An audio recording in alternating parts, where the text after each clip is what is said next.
Friends எல்லாருக்கும் வணக்கம். நாம இப்போ என்ன பார்க்க போறோம்னா ஒரு சூப்பரான சுவையான டேஸ்டான ஒரு டிஃப்ரெண்டான ரைஸ் தான் பார்க்க போறோம். என்னன்னு பார்த்தீங்கன்னா கத்திரிக்காய் வித் எக் ரைஸ். இது எப்படி பண்ணலாம் பார்க்கலாம் வாங்க.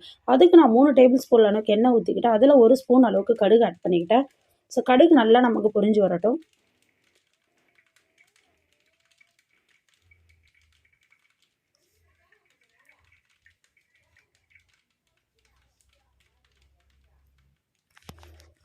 கடுகு நல்லா பொரிஞ்சதுக்கப்புறம் 2 ஸ்பூன் அளவுக்கு நான் கடலைப்பருப்பு ஆட் பண்ணிக்கிட்டேன். இந்த கடலைப்பருப்பு பொன்னிறமாக வந்தவொடனே நான் வந்து 3 வெங்காயம் அளவுக்கு நான் கட் பண்ணி வச்சுருக்கேன் நல்லா குட்டி குட்டியாக. ஸோ அந்த வெங்காயத்தை ஆட் பண்ணி நல்லா நம்ம வதக்கிடலாம். நல்லா கோல்டன் ஃப்ரை வர வரைக்கும் நம்ம வதக்கிக்கலாம்.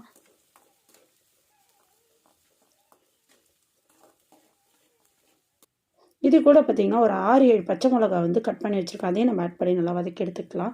ஸோ பச்சை மிளகாவும் வெங்காயமும் நல்லா வதங்கினதுக்கப்புறம் நாம் வந்து தக்காளி ஆட் பண்ணி நல்லா வதக்கிக்கலாம். பார்த்திங்கன்னா தக்காளி 3 தக்காளி அளவு கட் பண்ணி வச்சுக்கிறேன். இதையும் போட்டு நல்லா வதக்கி எடுத்துக்கலாம்.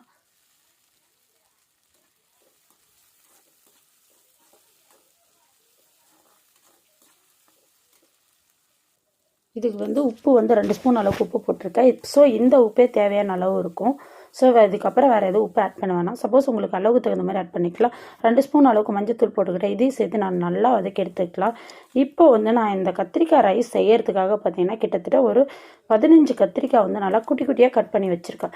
ஸோ இந்த ரைஸ் வந்து நான் கிட்டத்தட்ட ஒரு 6-5 பேர் சாப்பிட்ற அளவு குவான்டிட்டியில் எடுத்துக்கிறதுனால நான் இவ்வளோ கத்திரிக்காய் எடுத்து குட்டி குட்டியாக கட் பண்ணி வச்சுருக்கேன். ஸோ இதை நல்லா நம்ம வந்து வதக்கிக்கலாம்.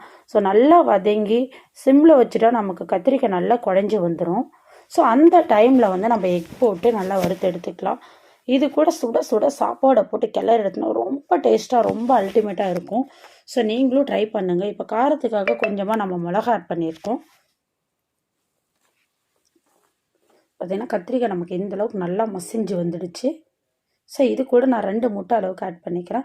சப்போஸ் வந்து உங்களுக்கு முட்டை வேணாம், நான் வந்து மார்னிங்கே வந்து நான்வெஜ் சாப்பிட மாட்டேன், மதிய டிஃபன் லஞ்சுக்கு நான்வெஜ் சேர்த்துக்க மாட்டேன்னா ஸோ நீங்கள் வெறும் கத்திரிக்காயை மட்டும் செஞ்சு சாதம் கிளறலாம். ஸோ நான் வந்து எனக்கு முட்டை ரொம்ப பிடிக்குன்றதுனால நான் முட்டையோடு கலந்து இந்த சாப்பாடு ரெடி பண்ணியிருக்கேன். ஸோ நல்லா வந்து நமக்கு வந்து கொதிச்சு வந்துடும். இந்த டைமில் வந்து பெப்பர் பொடி நம்ம ஆட் பண்ணிக்கலாம். பார்த்திங்கன்னா பெப்பர் பொடி நம்ம ஆட் பண்ண போகிறோம். நல்லா வதக்கி எடுத்துக்கலாம். ஸோ இது கூட பார்த்திங்கன்னா நல்லா நமக்கு வந்து ரெடி ஆகிடுச்சு. நம்ம சாதம் கிளறப்போ கருவேப்பிலை தூவிக்கலாம். நீங்கள் முன்னாடியே கருவேப்பிலை போட்டாலும் ஓகே தான். ஸோ சுட சுட சாதத்தை போட்டு கிளறியாச்சு. ஸோ நமக்கு சூப்பரான சுவையான டேஸ்டான கத்திரிக்காய் வித் எக் ரைஸ் ரெடி ஆயிடுச்சு. நீங்களும் வீட்டில் ட்ரை பண்ணுங்கள். எப்படி இருக்குன்னு கண்டிப்பாக கமெண்ட்டில் சொல்லுங்கள். ரொம்ப சூப்பரான டிஃப்ரெண்ட்டான ரெசிபி சொல்லியிருக்கோம். ஸோ வேறு எதாவது ரெசிபி வேணுனாலும் கண்டிப்பாக நீங்கள் அப்டேட் பண்ணுறேன். So thank you friends. Bye bye friends. Thank you.